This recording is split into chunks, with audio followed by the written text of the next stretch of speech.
सारे श्लोक जो है भक्ति योग के थैंक अंतर्गत यू। है, और ये सारे श्लोका बहुत इंपॉर्टेंट है। इन श्लोकों में भक्ति का महत्व बताया गया है।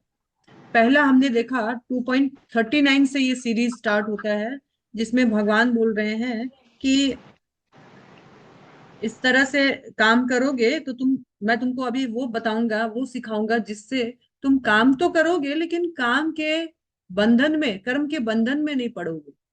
जैसे कर्म तो करोगे लेकिन तुमको रिएक्शन नहीं आएगा कोई भी कर्म का। तो कर्म का रिएक्शन दो टाइप से आता है, एक पाप के रूप में, एक पुण्य के रूप में। जब हम धर्म के अनुसार कर्म करते हैं तो पुण्य होता है, जब धर्म के विरुद्ध काम करते हैं तो पाप होता है। तो हम दो ही काम करते हैं, या तो पाप करते हैं या तो पुण्य करते हैं। तो इस संसार में हम जो भी काम करते हैं, एक्चुअली उसका हर एक्शन का इक्वल एंड ऑपोजिट रिएक्शन आता है, चाहे पाप के रूप में चाहे पुण्य के रूप में।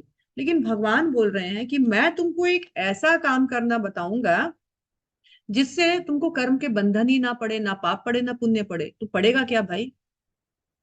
बोला कुछ भी नहीं पड़ेगा, पाप पुण्य से तुम परे हो जाओगे। अच्छा, पाप तो हम सब जानते हैं, बचपन से सुना है कि पाप नहीं करना चाहिए, और पाप से हम बचते भी हैं यथासंभव। लेकिन पुण्य तो बचपन से सिखाया गया है कि पुण्य कर्म करो, पुण्य कर्म करो। और पहली बार हमको, मुझसे या इस भगवत गीता से आपको ये पता चला कि पुण्य भी नहीं करना है। तो करे तो क्या करे आदमी? तो काम छोड़ दे, कुछ ही ना करे। नहीं, इनएक्टिव भी नहीं रहना है, एक्टिव भी रहना है। क्योंकि अभी आगे थर्ड चैप्टर में भगवान बोलेंगे कि ये जो हमारी आत्मा है, इसका स्वभाव ही है एक्टिव रहना। आप इनएक्टिव रह नहीं सकते। आप ऐसा भी नहीं है कि ठीक है भाई, मैं ना पाप करूंगा, मैं ना पुण्य करूंगा, चुपचाप हाथ पे हाथ धर के बैठा रहो, काम ही छोड़ दो, संन्यास ले लो। नहीं, भगवान बोल रहे हैं मैं तुमको एक ऐसा अटकल बताऊंगा जिससे तुम कर्म तो करोगे लेकिन ना तो पाप से बंधोगे ना तो पुण्य से बंधोगे। तुम कर्म करते हुए भी तुम कर्म के बंधन से फ्री रहोगे। फिर भगवान 42 नंबर श्लोका में बता रहे हैं, जिस पथ का मैं अनुसरण बता रहा हूं जिससे तुमको कोई बंधन नहीं लगे पड़ेगा, इस प्रयास में ना तो कोई कुछ घटेगा तुम्हारा, ना ही तुम्हारा कुछ लॉस होगा। ना तो तुम्हारा कुछ कम होगा ना ही तो कुछ लॉस होगा, बल्कि अल्प सी प्रयास, अल्प सी प्रगति भी तुमको महान भय से तुम्हारी रक्षा करेगी। समझ गए? भगवान ने बताया कि भक्ति करने से ना तो कभी किसी का कुछ घटता है, ना ही किसी का कोई नुकसान होएगा, ना ही कुछ घटेगा, ना ही कुछ उसका ऐसा भी नहीं है कि उसको कुछ पाप लगेगा या उसको कोई मतलब उसका अनिष्ट हो जाएगा, कुछ भी ऐसा नहीं होगा।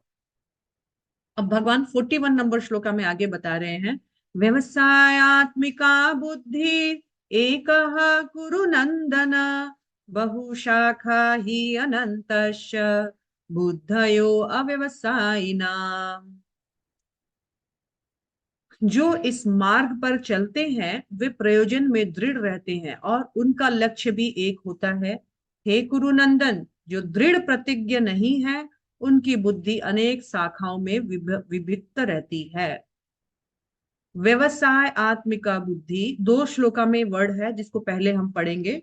व्यवसाय आत्मिका बुद्धि, और लास्ट में देखिएगा ये व्यवसाय आत्मिका बुद्धि इस श्लोका का फर्स्ट वर्ड है, और लास्ट वाला वर्ड है अव्यवसायिका।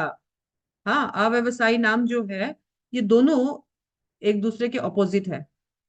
व्यवसाय मतलब होता है स्थिर बुद्धि, किसी एक एक कार्य में स्थिर हो। व्यवसाय मतलब एकदम डिटरमाइंड बुद्धि, और अव्यवसायिक मतलब इधर उधर उछल कूद करने वाली बुद्धि, वो जो स्थिर नहीं है। तो भगवान बोल रहे हैं व्यवसाय आत्मिका बुद्धि एक ही कुरु नंदन।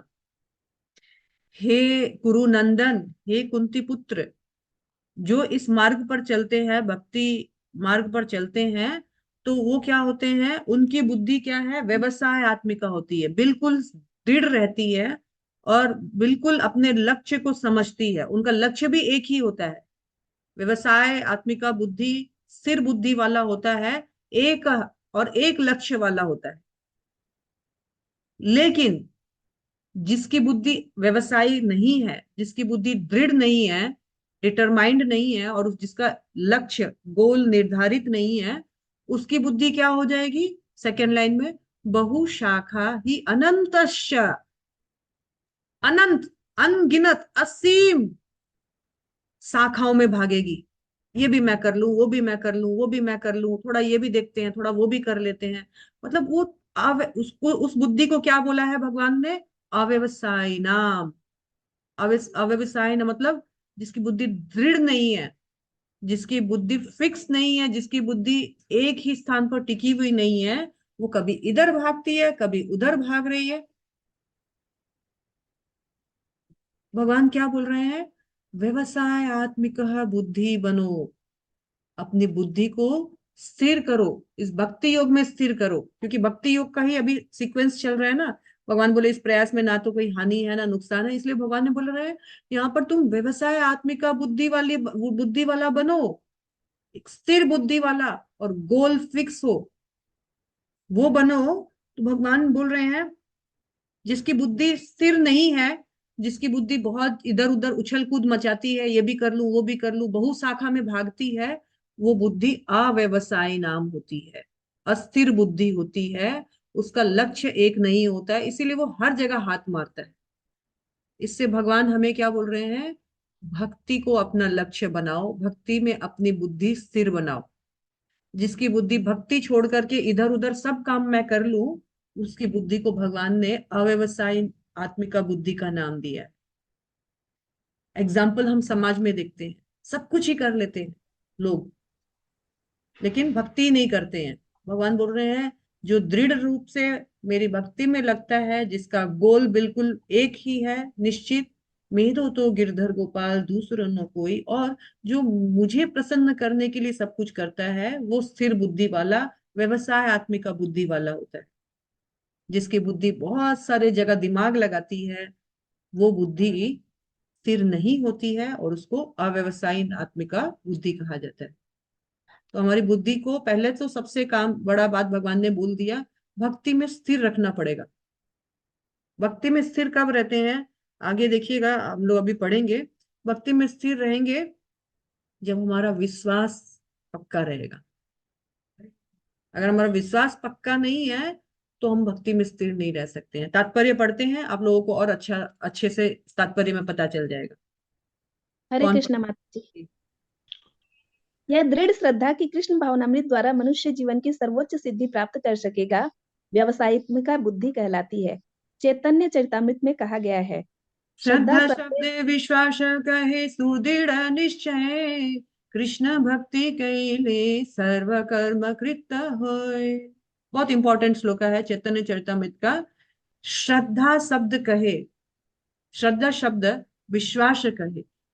श्रद्ध जो हम बोलते हैं ना, हमारी भक्ति सुदृढ़ कैसे होगी, फिक्स कैसे होगी, वन पॉइंटेड कैसे होगी? वन पॉइंटेड इंटेलिजेंस, इंटेलिजेंस के लिए भगवान बोल रहे हैं श्रद्धा। श्रद्धा जो है होनी बहुत जरूरी है। और श्रद्धा का अर्थ क्या है? श्रद्धा का अर्थ मतलब विश्वास। क्या विश्वास? कृष्ण भक्ति कैले सर्व कर्म कृत होय। कृष्ण भक्ति करने से सारे कर्म अपने आप पूर्ण हो जाएंगे। बाकी मैंने अगर बहुत कुछ नहीं किया है, पर भगवान को अगर प्रसन्न कर लिया है, तो सबको मैंने प्रसन्न कर लिया, मेरी सारी ड्यूटीज खत्म कर ली है। ये अगर किसी में विश्वास हो तो उसको कहा जाता है श्रद्धावान जीव। ठीक है? श्रद्धा मतलब पूर्ण विश्वास कि कृष्ण भक्ति से ऊपर कुछ नहीं है, कृष्ण भक्ति सर्वोच्च सिद्धि है। ओके, आगे। हरे कृष्णा। श्रद्धा का अर्थ है किसी अलौकिक वस्तु में अटूट विश्वास। जब कोई कृष्ण भावनामृत के कार्यों में लगा होता है तो उसे परिवार, मानवता या राष्ट्रीयता से बंध कर कार्य करने की आवश्यकता नहीं होती। पूर्व में किए गए शुभ अशुभ कर्मों के फल ही उसे सकाम कर्मों में लगाते हैं। जब कोई कृष्ण भावनामृत में संलग्न हो तो उसे अपने कार्यों के शुभ फल के लिए प्रयत्नशील नहीं रहना चाहिए। जब कोई कृष्ण भावनामृत में लीन होता है तो उसके सारे कार्य आध्यात्मिक धरातल पर होते हैं, क्योंकि उनमें अच्छे तथा बुरे का द्वैत नहीं रह जाता। जब कोई कृष्ण भगवान के भावना। लिए भक्ति करता है, भगवान के लिए कोई कार्य करता है, तो वो पाप और पुण्य दोनों से ही परे हो जाता है, क्योंकि वो दिव्य कर्मों को कर रहा है। ठीक है? आध्यात्मिक कर्मों को कर रहा है, इसीलिए उसके पाप और पुण्य दोनों से ऊपर उठ करके वो दिव्य कर्म कहलाते हैं। हरे सॉरी। कृष्णा। कृष्ण भावनामृत की सर्वोच्च सिद्धि देहात्म बुद्धि का त्याग है। कृष्ण और कोई भावनामृत कृष्ण भावनामृत कब कर पाएगा? कृष्ण भावनामृत कृष्ण के शरण में अपने आप को तभी वो शरणागत हो सकता है जब वो ये समझ जाता है कि आत्मा और शरीर दो अलग अलग वस्तु है। आत्मा का भेद क्या है, शरीर का भेद क्या है, जब इस तरह से वो जान जाएगा ना, तभी वो देहात्म बुद्धि से बाहर निकलेगा और वो समझेगा कि आत्मा भी है कुछ, आत्मा का भी कुछ कर्तव्य है ना। कृष्ण भावना की कृष्ण भावनामृत की प्रगति के साथ क्रमशः यह अवस्था स्वतः प्राप्त हो जाती है। कृष्ण भावना भावित व्यक्ति का दृढ़ निश्चय ज्ञान पर आधारित है। वासुदेव सर्वमिति स महात्मा सुदुर्लभ। कृष्ण भावना भावित व्यक्ति अत्यंत दुर्लभ जीव है जो भली भांति जानता है कि वासुदेव या कृष्ण समस्त प्रकट कारणों के मूल कारण है। जिस प्रकार वृक्ष के सींचने पर स्वतः ही पत्तियां तथा टहनियों में जल पहुंच जाता है, उसी तरह कृष्ण भावना भावित होने पर मनुष्य प्रत्येक प्राणी की अर्थात अपनी, परिवार की, समाज की, मानवता की सर्वोच्च सेवा कर सकता है।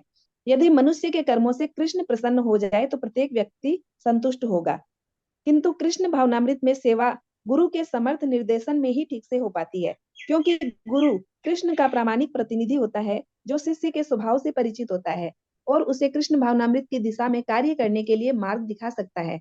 अतः कृष्ण भावनामृत में दक्ष होने के लिए मनुष्य को दृढ़ता से कर्म करना होगा और कृष्ण के प्रतिनिधि की आज्ञा का पालन करना होगा।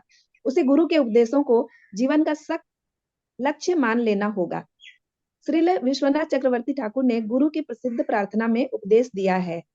यस्य यश प्रसाद प्रसाद भगवत प्रसादो, यश प्रसाद न गति कुतोऽपि, न्यायं स्तुवंस्तस्य यश स्त्री संध्या, वंदे गुरु श्री चरणारविंदम। गुरु की तुष्टि से भगवान भी प्रसन्न होते हैं। गुरु को प्रसन्न किए बिना कृष्ण भावनामृत के स्तर तक पहुंच पाने की कोई संभावना नहीं रहती। अतः मुझे उनका चिंतन करना चाहिए और दिन में 3 बार उनकी कृपा की याचना करनी चाहिए और अपने गुरु को सादर नमस्कार करना चाहिए।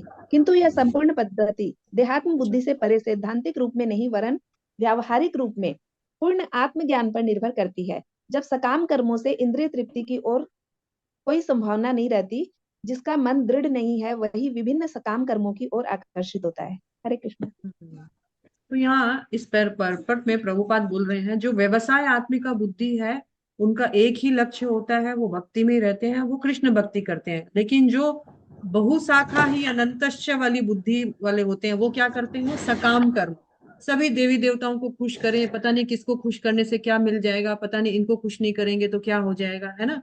तो जो सकाम कर्मी है वो क्या होते हैं? व्यवसाय आत्मिका बुद्धि। क्या होंगे वो? अव्यवसायिक अव्यवसायी। तो व्यवसाय आत्मिका बुद्धि वाले कौन होंगे? कृष्ण 1.8 भावनामृत में जो कृष्ण ग्रेड भक्त रहते होंगे। हैं 1.1।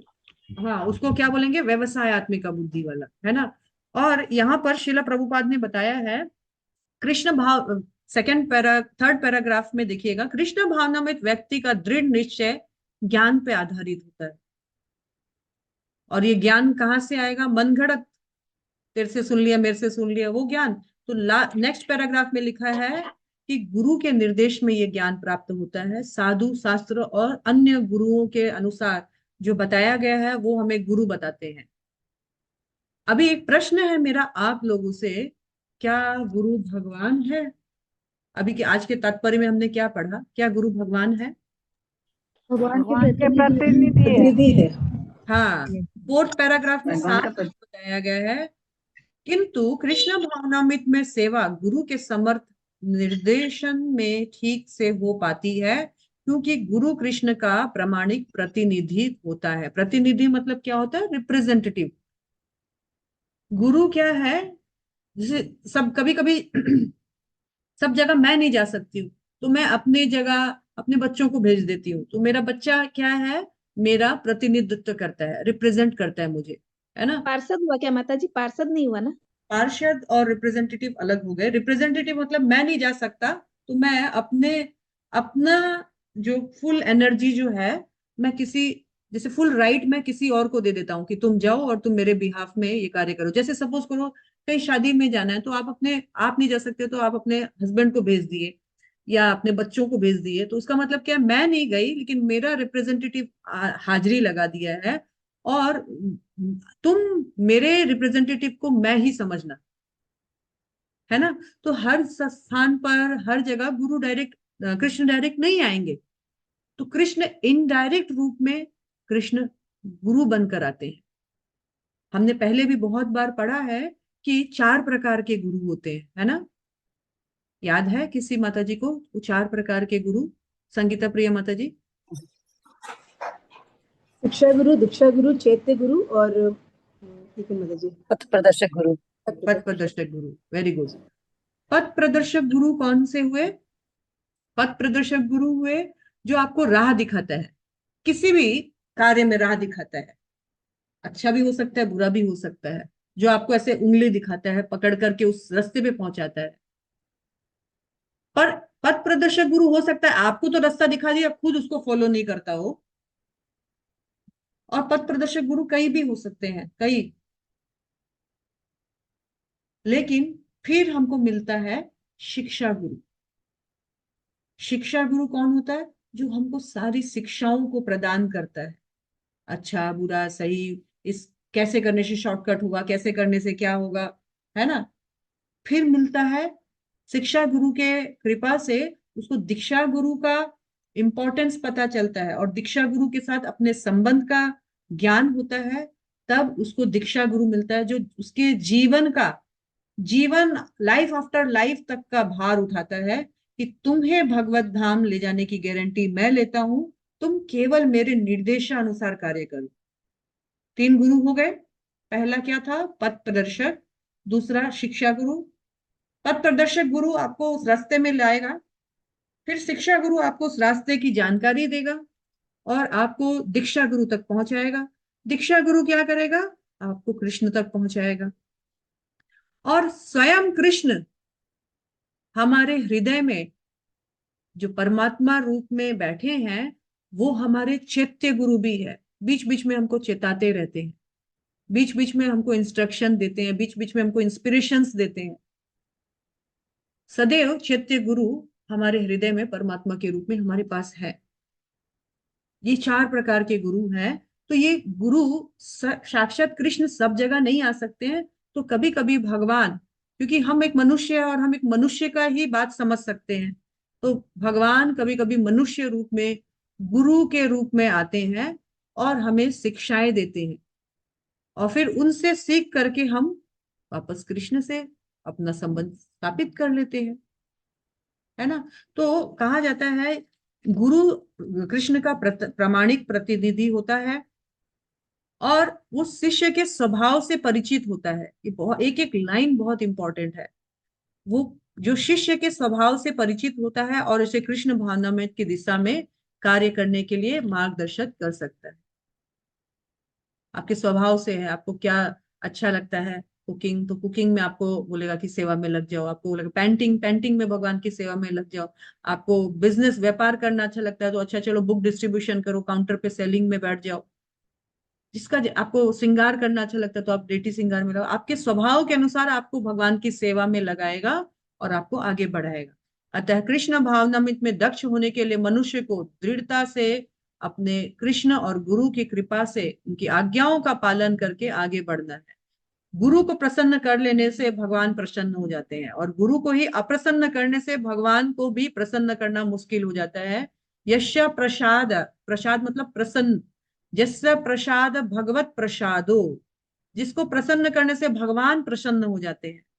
यश अप्रसादो गति कुंतोयपि, लेकिन यदि उस गुरु को हम संतुष्ट नहीं कर पाते हैं तो हमारी कहीं गति नहीं है। कृष्ण भी संतुष्ट नहीं होते। अगर हम गुरु को संतुष्ट कर लिया, कृष्ण संतुष्ट हो जाएंगे। गुरु को असंतुष्ट कर लिया, कृष्ण भी असंतुष्ट हो जाएंगे। आपकी कहीं गति नहीं है। इसीलिए क्या करना है? उन श्री गुरु के चरण कमलों को कम से कम दिन में 3 बार, सुबह दोपहर और शाम को स्मरण करना चाहिए, प्रणाम करना चाहिए, और उनसे उनकी कृपा की याचना करनी चाहिए। क्लियर? तो यहाँ बताया गया है, अगर हमको फिक्स देहात्म बुद्धि से बाहर निकल के व्यवसाय आत्मिका बुद्धि तक जाना है, इस कार्य में हमको गुरु हेल्प कर सकता है। नहीं तो हम लोग क्या करेंगे? अव्यवसाय आत्मिक का बुद्धि बनेंगे, सकाम कर्म में इधर इधर उधर उधर उधर घूमते रहेंगे, और जीवन का जो एक लक्ष्य, एकमात्र लक्ष्य है, one goal of life, to get Krishna प्रेम, भगवान की प्रेम प्राप्ति, उससे हम वंचित हो जाएंगे। अगर मैं पूछूं आप अपने जीवन में क्या प्राप्त करना चाहते हैं, तो कोई बोलेगा मेरा फाइनेंशियल पोजीशन ठीक हो जाए, कोई बोलेगा मेरे बच्चे की शादी हो जाए, कोई बोलता मेरे बच्चा हो जाए, कोई बोलेगा मेरे पति मिल जाए मुझे अच्छा। सबका अपना अपना गोल है, ये तो इस शरीर से संबंधित गोल है।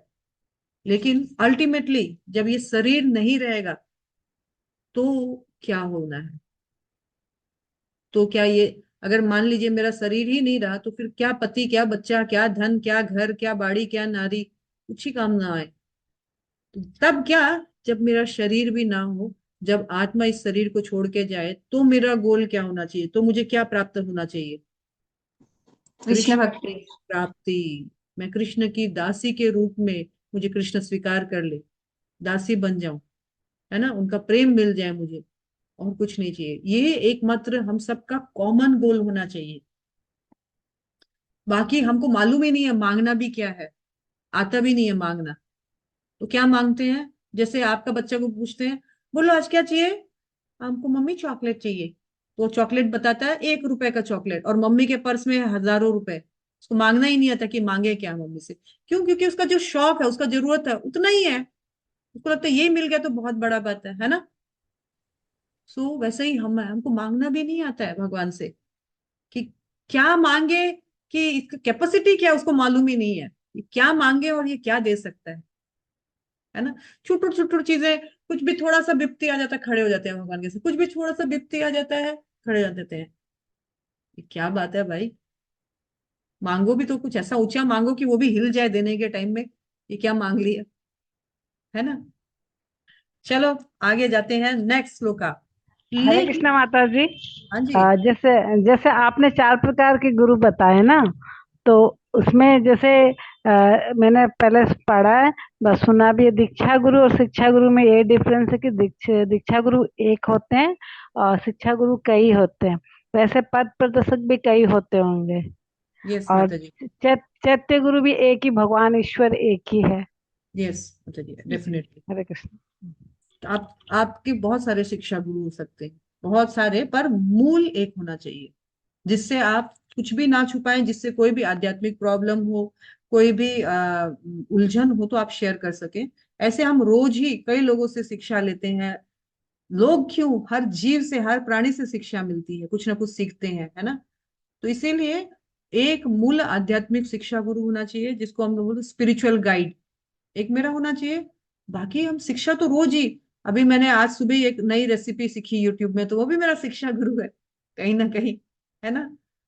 सो ऐसा मदर जी, माँ, माँ जो होती है मदर, वो पथ प्रदर्शक गुरु में आते हैं या शिक्षा गुरु में आते हैं? माँ दोनों में ही आती है, दोनों में ही आएगी मत, दोनों में ही आते हैं ना। प्रदर्शक में भी आएगी, and she is our first guru, समझे। अकॉर्डिंग तो टू चैत्य गुरु क्या हुआ माता जी? सत्य गुरु तो परमात्मा, भगवान अंदर से जो हमको इंस्ट्रक्शन देते हैं, शिक्षाएं देते हैं, चेतना चिताते रहते हैं ना बीच बीच में। लेकिन एक प्रॉब्लम है, सबको ही व्यवसायत्मिक का बुद्धि क्यों नहीं हो जाता है? सकाम कर्मी या अव्यवसाय बुद्धि क्यों बना रहता है ना। अब एक प्रश्न आता है ना, बेटर है one goal, one pointed intelligence ही होना चाहिए था। इसका 42 और 43 में इस प्रश्न का उत्तर भगवान दे रहे हैं। याम इमाम पुष्पिताम वाचा प्रवदंत विपश्चिता वेदवादरता पार्थ नान्यद अस्तिति वादिना कामात्मन स्वर्गपरा जन्म कर्म फल प्रदाम क्रिया विशेष बहुलाम भोगेश्वर्य गतिम प्रति। अज्ञानी मनुष्य, एक एक लाइन गौर से सुनिएगा, मैं एक बात बताती हूँ।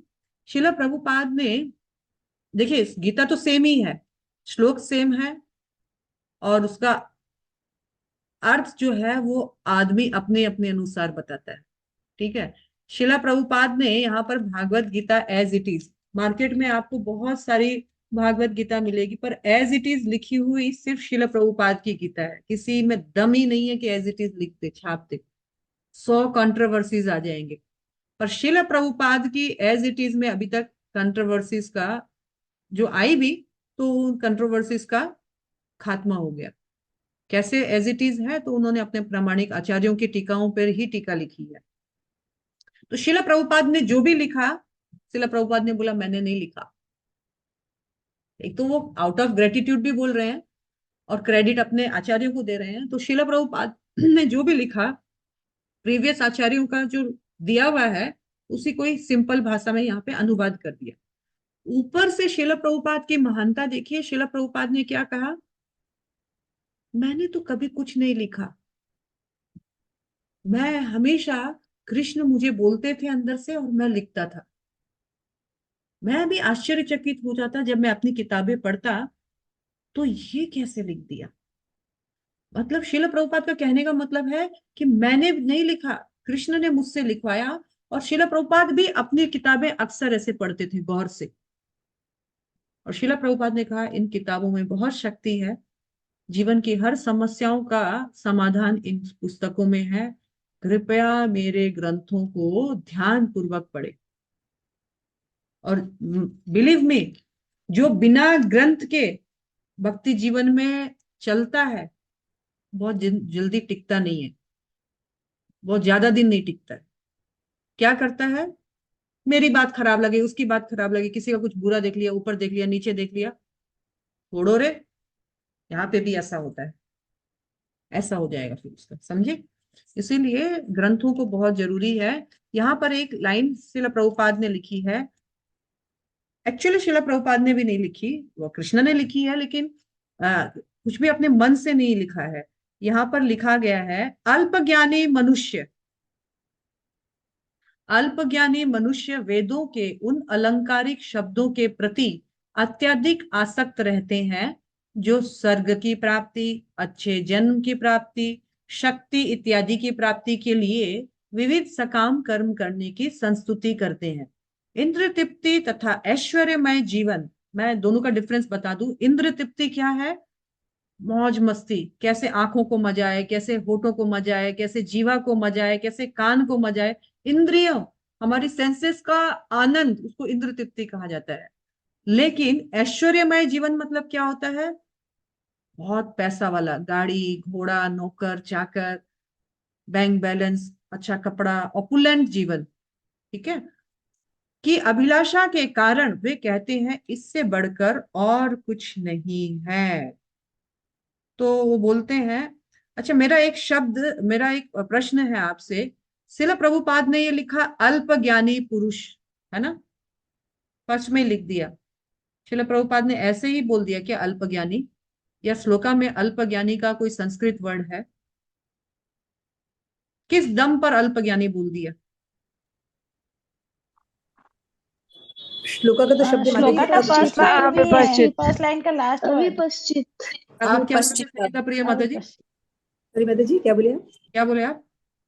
अल्पज्ञानी का वर्ड तो श्लोका में अविपश्चित। हाँ, वेरी नाइस। शिला प्रभुपाद ने अपने मन से नहीं बताया। श्लोका में भगवान ने क्या बोला, याम इमाम पुष्पिता वाचम प्रवदंती अविपश्चितम। अविपश्चितम मतलब अल्पज्ञानी पुरुष, संस्कृत में इसको अविपश्चितम कहा गया है, यानी अल्पज्ञानी। अल्पज्ञानी मतलब जिसका ज्ञान थोड़ा कम होता है, जिसकी बुद्धि थोड़ी कम होती है। तो अच्छा, जिसकी बुद्धि कम होती है उसका क्या लक्षण है, तो उनको बोला गया है वेदवाद रता।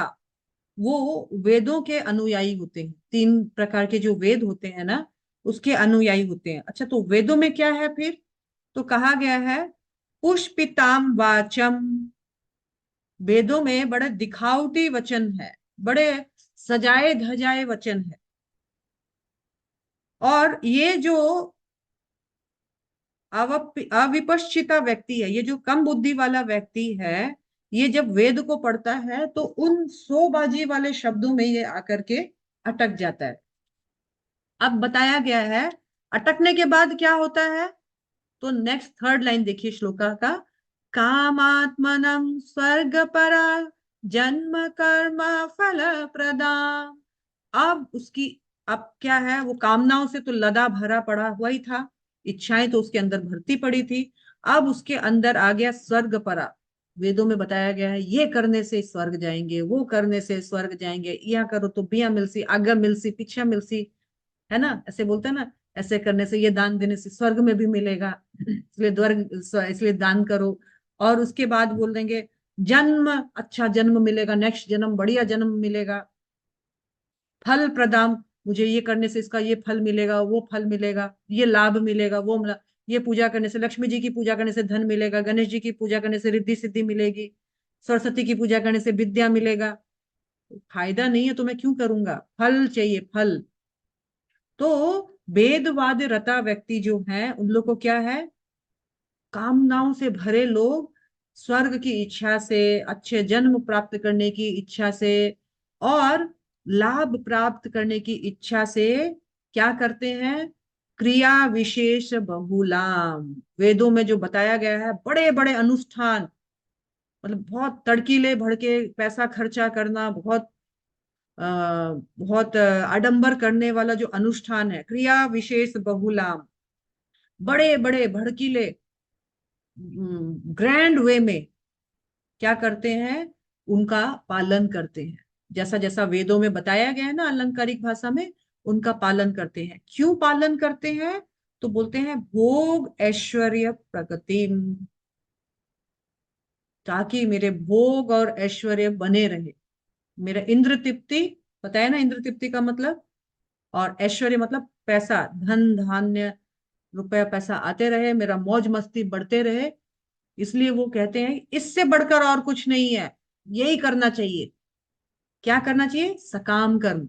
इसलिए वो सकाम कर्म करते हैं। तो वो क्या है, प्रीवियस श्लोका में हम जाते हैं, इसलिए वो क्या करते हैं, तो उनकी बुद्धि क्या है, सकाम कर्म करते हैं, इसलिए उनकी बुद्धि व्यवसायत्मिका नहीं बन पाती है।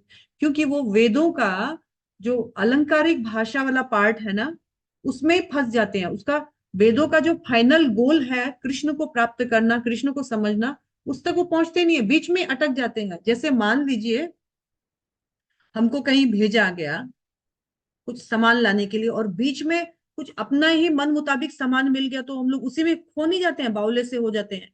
बस वैसा ही हो गया कुछ।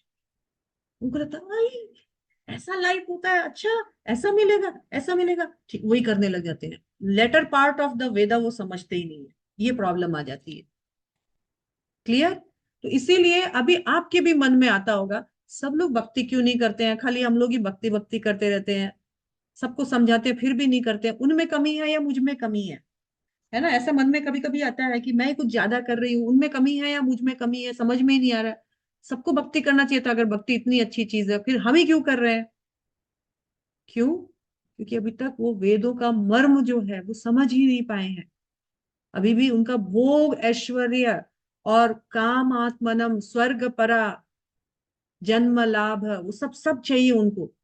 उनको समझ में ही नहीं आया जीवन का उद्देश्य क्या है, गोल क्या है। हम कोशिश करते हैं उनको समझाने का, लेकिन वो समझ नहीं पाते हैं। समझेंगे, बीज और आरोपण हो गया, समझेंगे, लेकिन आपका समय हो गया, आप तो आगे बढ़े, आप किस लिए रुके हुए हैं, है ना। आप अभी उनके साथ कंपेयर, आप उनके साथ अपना स्पीड बढ़ाने से अच्छा है कछुए की चाल में धीरे धीरे आप चलिए, क्या पता वो भी खरगोश की चाल में आगे बढ़ जाए धीरे धीरे। इसलिए आपका समय आ गया, आप मत रुकिए, उसको खींचने के चक्कर में आप मत बैठिए। उसको ले जा सकते हैं तो लगे, नहीं तो अपने खुद चले और चल करके अपने जीवन का जो वास्तविक जो आपको सौभाग्य प्राप्त हुआ है उसका लाभ उठाएं। तात्पर्य पढ़ें। हरे कृष्ण माता जी। साधारणतः सब लोग अत्यंत बुद्धिमान नहीं होते और वे अज्ञान के कारण वेदों के कर्मकांड भाग में बताए गए सकाम कर्मों के प्रति अत्यधिक आसक्त रहते हैं। वे वेदों स्वर्ग में में कर्म जीवन कांड, ज्ञान कांड, ध्यान कांड, है ना, भक्ति कांड सभी है, लेकिन अभी वो क्या कर्म कांड में फंस गए। आगे, वे स्वर्ग में जीवन का आनंद उठाने के लिए इंद्रिय तृप्ति कराने वाले प्रस्तावों से अधिक और कुछ नहीं चाहते, जहां मदिरा तथा तरुणियां उपलब्ध हैं और भौतिक ऐश्वर्य सर्व सामान्य है। वो जब वेदों में वेदों में पढ़ते हैं कि स्वर्ग मरने के बाद जो स्वर्ग जाता है तो उसको ये लाभ होता है, वो लाभ होता है, उसमें अप्सराएं होती है, उसमें अच्छा मदिरा होता है, उसमें कोई काम नहीं करना पड़ता है, उसमें बस इच्छा करने से ही सब चीज मिल जाती है, तो इससे बढ़िया क्या है और, है ना। आगे। वेदों में स्वर्ग लोक पहुंचने के लिए अनेक यज्ञों की संस्तुति है, जिनमें ज्योतिषोम यज्ञ प्रमुख है। वास्तव में वेदों में कहा गया है कि जो स्वर्ग जाना चाहता है उसे ये यज्ञ संपन्न करने चाहिए, और अल्पज्ञानी पुरुष सोचते हैं कि वैदिक ज्ञान का सारा अभिप्राय इतना ही है। ऐसे लोगों के लिए कृष्ण भावनामृत के दृढ़ कर्म में स्थित हो पाना अत्यंत कठिन है। जिस प्रकार मूर्ख लोग विषैले वृक्षों के फूलों के प्रति बिना यह जाने कि इस आकर्षण का फल क्या होगा आसक्त रहते हैं, उसी प्रकार अज्ञानी व्यक्ति स्वर्गीय ऐश्वर्य तथा तत्जनित इंद्रिय भोग के प्रति आकृष्ट रहते हैं। वेदों के कर्म कांड भाग में कहा गया है, अपाम सोमवृता अभूव तथा अक्षयम हवे चातुर्मास्य याजिना सुकृतम भवति। दूसरे शब्दों में, जो लोग चातुर्मास तप करते हैं वे अमर तथा सुखी रहने के लिए सोम रस पीने के अधिकारी हो जाते हैं। यहाँ तक कि इस पृथ्वी में भी कुछ लोग सोम रस के लिए अत्यंत इच्छुक रहते हैं, जिससे वे बलवान बने और इंद्रिय तृप्ति का सुख पाने में समर्थ हो। ऐसे लोगों को भव बंधन से मुक्ति में कोई श्रद्धा नहीं होती और वे वैदिक यज्ञों की तड़क भड़क में विशेष आसक्त रहते हैं। वे सामान्यतया विषयी होते हैं और जीवन में स्वर्गिक आनंद के अतिरिक्त और कुछ नहीं चाहते। कहा जाता है कि स्वर्ग में नंदन कानन नामक अनेक उद्यान हैं, जिनमें देवी सुंदरी स्त्रियों का संग तथा प्रचुर मात्रा में सोम रस उपलब्ध रहता है। ऐसा शारीरिक सुख निस्संदेह विषयी है। अतः ये लोग वे हैं जो भौतिक जगत के स्वामी बनकर ऐसे भौतिक अस्थायी सुख के प्रति आसक्त हैं। हरे कृष्ण। हरे कृष्णा। उनको ये नहीं मालूम है कि ये सारे सुख अस्थाई है, टेम्पररी है। स्वर्ग में भी हमारा जो स्टे है वो टेम्पररी है, और उसी के प्रति वो आकृष्ट होते हैं, सोचते हैं अच्छा वहां पर अप्सराएं मिलेगी, वहां पर बेस्ट टाइप का जो सुरा है, जो सोम रस है वो मिलेगा, वहां पे आराम मिलेगा, वहां काम करने का झंझट नहीं है, वहां किचन नहीं है, वहां पे बनाने का झंझट नहीं है, वहां पे आराम ही आराम है, वहां पे ऐसे मतलब यहाँ पे तो हम लोग बोलते हैं डनलप के गद्दे, लेकिन वहां पे गद्दे इतने मुलायम होते हैं कि मान लो कि कोई गुलाब की पंखड़ी पे सोया हुआ है। इतना कुछ वेदों में स्वर्ग का वर्णन है कि वो उस चैप्टर को पढ़ के सोचते हैं अरे वाह, ऐसा स्वर्ग तो, ऐसा चीज तो यहाँ इंडिया मतलब आई मीन धरती पर पॉसिबल नहीं है। स्वर्ग में पॉसिबल है, स्वर्ग कैसे जाया जाए। उस स्वर्ग में जैसे कई उपाय बैठे हैं, बताए गए हैं कि ऐसे तुम स्वर्ग जा सकते हो, जिसमें जो अग्नि जोष्टम यज्ञ जो है वो प्रमुख है, और भी बहुत उपाय है, पुण्य करो, ये करो, वो करो। तो लोग सोचते हैं अच्छा तो करते हैं ना, चलो यही करते हैं। लेटर पार्ट ऑफ द वेदा वो पढ़ना भूल जाते हैं कि नहीं, स्वर्ग से भी ऊपर कोई वस्तु है, और स्वर्ग जाएंगे तो क्या परमानेंट है। वो भी ध्यान नहीं लगाते कि भाई कितना दिन तक का स्टे है अपना। अभी अमेरिका जाएंगे तो जितना वीजा है उतना ही तो स्टे करेंगे ना। वैसे ही है स्वर्ग में भी, आपको जितना दिन का वीजा मिला गया है उतना ही दिन तक आप स्टे करोगे। बाद में क्या, लौट के बुद्धू इंडिया को आए, है ना। ऐसा ही है, लेकिन लोग समझते नहीं है। लोग सोचते हैं एक बार बस स्वर्ग पहुंच जाएं, बस लाइफ सेट। लेकिन ऐसा नहीं है। पूरी भागवत गीता पढ़े तो पता चलेगा आई स्वर्ग के बाद में भी कुछ और होता है क्या, स्वर्ग से भी गिरा दिया जाता है क्या हमें, बकायदा गिरा दिया जाता है स्वर्ग से। जैसे आपका जैसे पैसा खत्म हो जाता है तो 5 स्टार होटल से बकायदा धक्का मार के गिरा देंगे, वो निकाल देंगे, फिर भी आप छोड़ोगे नहीं रूम, पैसा भी नहीं दोगे, आपका पैसा भी खत्म हो गया जो आपने डिपॉजिट किया, नया पैसा भी नहीं भरोगे। तो पहले तो वही वही सर सर सर कर रहे थे, फिर वही धक्के मार के सूटकेस आपका पटक के आपको बाहर निकालेंगे ना गेट से। वैसा ही हालत स्वर्ग में भी हो जाता है, अपने को बाहर एकदम धक्का मार के पटक दिया जाता है, वर्षा के रूप में हम नीचे गिरते हैं। और फिर वो वर्षा धरती पर मिक्स होकर के अन्न के साथ, मतलब किसी भी बीज में जाकर अन्न में वो प्रवेश करता है, वो जीव। वो अन्न एक माता और पिता, मतलब एक स्त्री और पुरुष ग्रहण करते हैं। उस स्त्री और पुरुष का अन्न खाने के बाद शक्ति आता है, शक्ति से पुरुषों में वो शुक्राणु वीर्य बनते हैं, माँ में वो रक्त ब्लड बनते हैं। जब माता और पिता का मिलन से जो शुक्राणु है और जो ब्लड है, औरत का ब्लड, जिसके बाद हम पीरियड नहीं होते हैं, है ना, तो औरत का ब्लड और पुरुष का शुक्राणु जब मिलता है, यानी उस अन्न का जो ताकत से फिर एक जीवात्मा उसमें प्रवेश करती है। जीवात्मा को फिर शरीर मिलता है, शरीर फिर बड़ा होता है, फिर जवान होता है, फिर बूढ़ा होता है, फिर मर जाता है, फिर जाता है स्वर्ग या नर्क। ऐसा ही चक्कर चला के रखे हैं हम, वेदवाद रता। ठीक है, आगे बढ़ते हैं 44 नंबर श्लोका। भोगैश्वर्य प्रसक्तानां तयापहृत चेतसा व्यवसायात्मिका बुद्धि समाधो न विधीयते। भगवान बोले इसीलिए, इसीलिए व्यवसायात्मिका बुद्धि समाधो न विधीयते, इसीलिए उनके अंदर व्यवसायात्मिका बुद्धि नहीं बन पाती है, मतलब वन पॉइंटेड इंटेलिजेंसी नहीं बन पाती है। क्यों? रीजन बोल रहे हैं, भोग ऐश्वर्य प्रसक्ता नाम। मेरा भोग और ऐश्वर्य, भोग और ऐश्वर्य का मीनिंग अभी मैंने बताया ना। भोग मतलब मौज मस्ती, ऐश्वर्य मतलब रुपया पैसा, आराम, इज्जत शोहरत, नाम, पैसा, वो सब। प्रसक्ता नाम, उसमें इतने प्रसक्त है, इतने आसक्त है, और इसी के कारण तया अपहृत चेतसा, उसके भोग और ऐश्वर्य के द्वारा उसकी जो चेतना है, उसकी जो सोच है, उसकी जो बुद्धि है, उसका अपहरण हो जाता है। किडनैपर किडनैप कर लेता है। यहाँ किडनैपर कौन है? भोग और ऐश्वर्य। किडनैप किसका हो गया? आपकी बुद्धि का। आपको लगता है लाइफ में यही दो चीज है, मौज मस्ती, रुपया पैसा, जो आज कलयुग में आप देख रहे हैं, है ना। ये इसके कारण, ये दो लोभ के कारण हमारी बुद्धि का तया अपहरण अपहरण हो जाता है। हमारी चेतसा, हमारी बुद्धि का अपहरण हो जाता है, और इसके कारण हम व्यवसाय आत्मिका बुद्धि, फिक्स्ड इंटेलिजेंस या वन पॉइंटेड कृष्ण भक्ति, वो वाली जो बुद्धि है, उसमें उसको एक्सेप्ट नहीं कर पाते हैं, उसमें हम बने नहीं रह पाते हैं। क्यों? क्योंकि हमको लगता है जीवन में, ये जीवन अच्छे से कट जाए, इस जीवन को अच्छे से कटने के लिए क्या चाहिए? भोग ऐश्वर्य। कहाँ अच्छा खाने जाए, कौन सा रेस्टोरेंट, कहाँ अच्छा घूमने जाए, कहाँ अच्छा पहनने जाए, और भैया मेरा पैसा 2 का 4, 4 का 8, 1 2 का 4, 4 2 का 8 होते जाए, इसी का खाली हमको तलाश रहता है। कोई बता दीजिए कैसे मेरा पैसा बढ़ेगा? जल्दी मेरे मेरे माथे पे देखिए, मेरे हाथ में देखिए, मेरे कुंडली में देखिए, कोई बताइए कि मेरे सुख कैसे आएगा जीवन में? भोग ऐश्वर्य प्रसक्ता नाम तया अपहृत चेतसा। अब इसमें कोई बोले कृष्ण भक्ति कर लो, कृष्ण भक्ति क्या करना, ना ना, सिंपल लिविंग, हाई थिंकिंग। ठीक है, जब आएगा समय तो करेंगे। अभी तो पूरा दुनिया मौज मस्ती कर रहा है, हम ऐसे घर में बैठ के रहे हाथ पे हाथ रख के, ये हमसे ना होगा, है ना।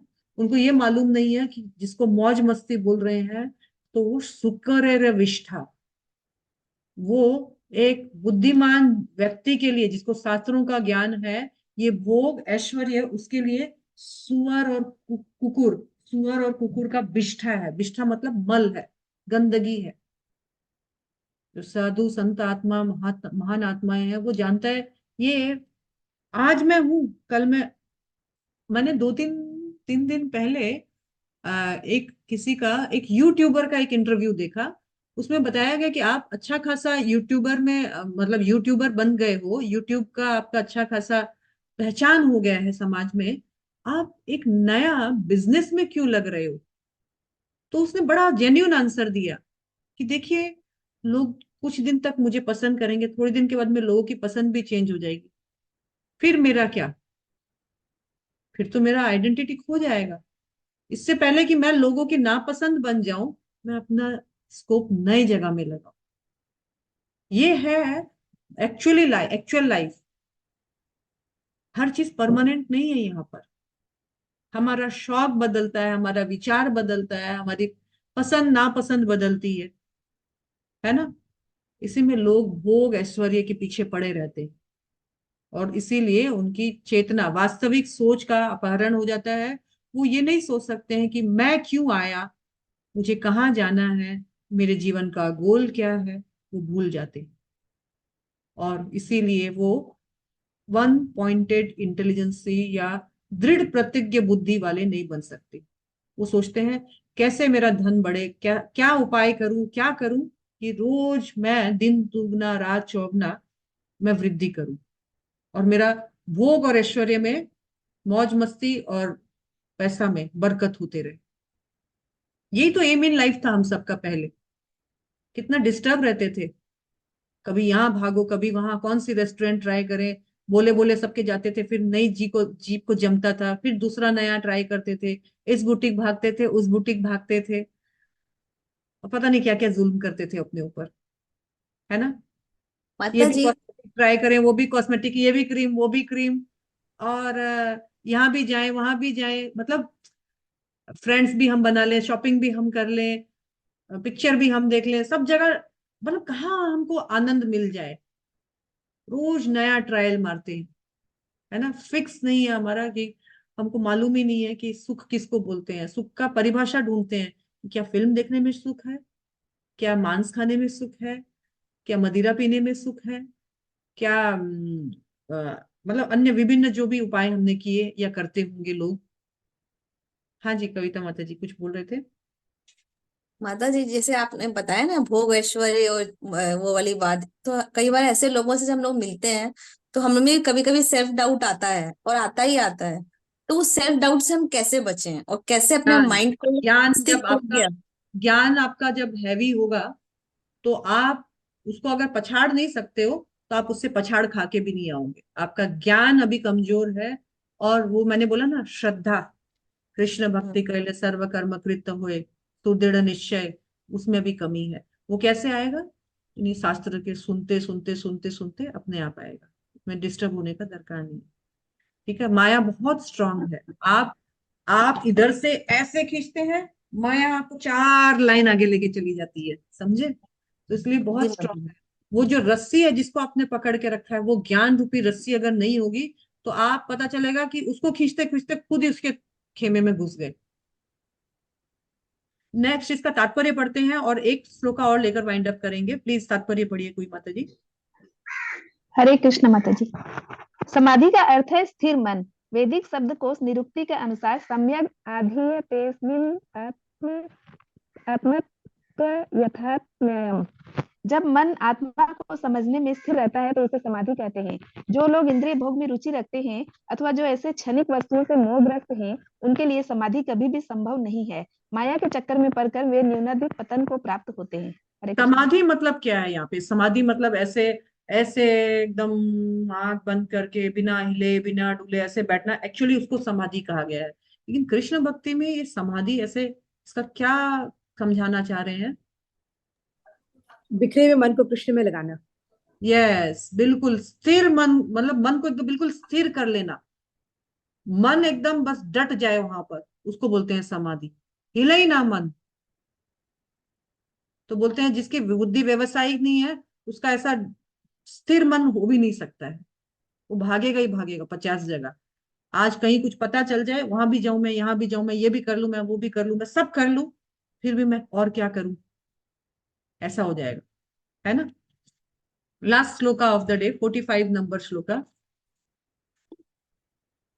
त्रैगुण्य विषया वेद, निश्चय गुण्य भवार्जुन, निर्द्वंदो नित्य सत्वस्थो, निर्योग क्षेम आत्मवान।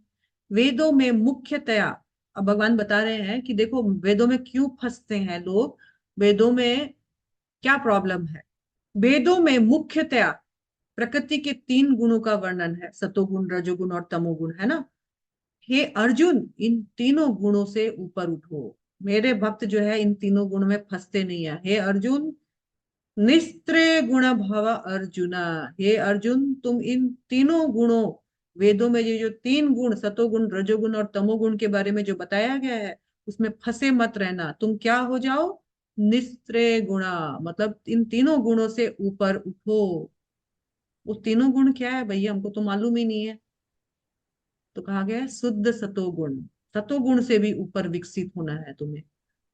निर्द्वंदो, और फिर तुम जब वेदों के तीनों गुणों से ऊपर उठोगे तो क्या हो जाओगे? निर्द्वंद।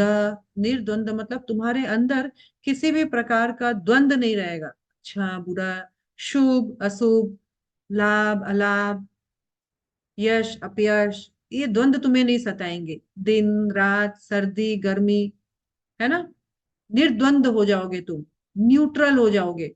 जाहे विधि राखे राम ताहे विधि रहिए। अच्छा मिल रहा है तो अच्छा एक्सेप्ट करेंगे, बुरा मिल रहा है तो बुरा झेलेंगे। बस कृष्ण मुझे झेलने की शक्ति दो। नित्य सत्वस्था, और इस तरह से निर्द्वंद हो जाओगे तो नित्य सत्व मतलब शुद्ध सत्व में स्थित हो जाओगे। फिर क्या होगा, ये निर्योग क्षेम आत्मवान, तुम आत्मवान बनोगे। और निर्योग मतलब लाभ और रक्षा से, इन भावों से बिल्कुल मुक्त हो जाओगे, द्वैतों से, इन द्वंद्वों से बिल्कुल मुक्त हो जाओगे। और तुम आत्मवान बनोगे। आत्मवान मतलब आत्मपरायण, सेल्फ में स्थित, है ना। तो भगवान बोल रहे हैं तुमको तीनों गुणों से ऊपर उठना है, तुमको व्यवसाय आत्मिका बुद्धि वाला बनना है। तो तीनों गुणों से ऊपर उठकर आत्मवान बनो। आत्मवान बनोगे तो तुम्हें ये द्वंद नहीं सताएंगे। तुम शुद्ध सत्व में स्थित हो जाओगे। तुम्हें लाभ नुकसान अच्छा बुरा इससे फर्क ही नहीं पड़ेगा। तुम डिस्टर्ब नहीं होगे, सिचुएशन तुम्हें डिस्टर्ब करेगी लेकिन तुम डिस्टर्ब नहीं होगे, क्योंकि तुम शुद्ध सत्व गुण में स्थित हो जाओगे। तो भगवान ने अर्जुन के माध्यम से हमें भी एक लाइफ का गोल बताया है कि व्यवसाय आत्मिका बुद्धि वाला बनना है, जिससे कि हम आत्मवान बन सके, नित्य शुद्धस्त। हमको नित्य सत्व में स्थित होना है, जिससे कि हम किसी भी जीवन के किसी भी फेज में, बाहर से थपेड़े तो बहुत आएंगे, पर हमको वो स्ट्रांग पेड़ बनना है कि वो आंधी तूफान धूप बारिश सब कुछ बर्दाश्त करके भी सुबह वैसे ही खड़ा हुआ मिलता है ना। क्यों खड़ा हुआ रहता है वो पेड़ वैसे ही, क्योंकि उसकी नीचे जड़ें जो हैं जमीन को बहुत अच्छे से पकड़ी हुई है। हमारी जड़ें हमारा शास्त्र का ज्ञान है। अगर हमारा शास्त्र का ज्ञान अच्छा रहेगा, जीवन की जो भी समस्याएं हैं उनको हम आराम से झेल पाएंगे, पर फिर भी डटे हुए खड़े रहेंगे। और कैसे डटे हुए खड़े रहेंगे, तो व्यवसाय आत्मिका बुद्धि, बिल्कुल हमारी जो भक्ति या भगवान में जो श्रद्धा है बिल्कुल डिस्टर्ब नहीं होगा, बिल्कुल डगमगाएगा नहीं। ऐसा बनना है आत्मवान। ठीक है, तो आज हरे क्या कृष्ण था, माता जी, ये आत्मवान और आत्मा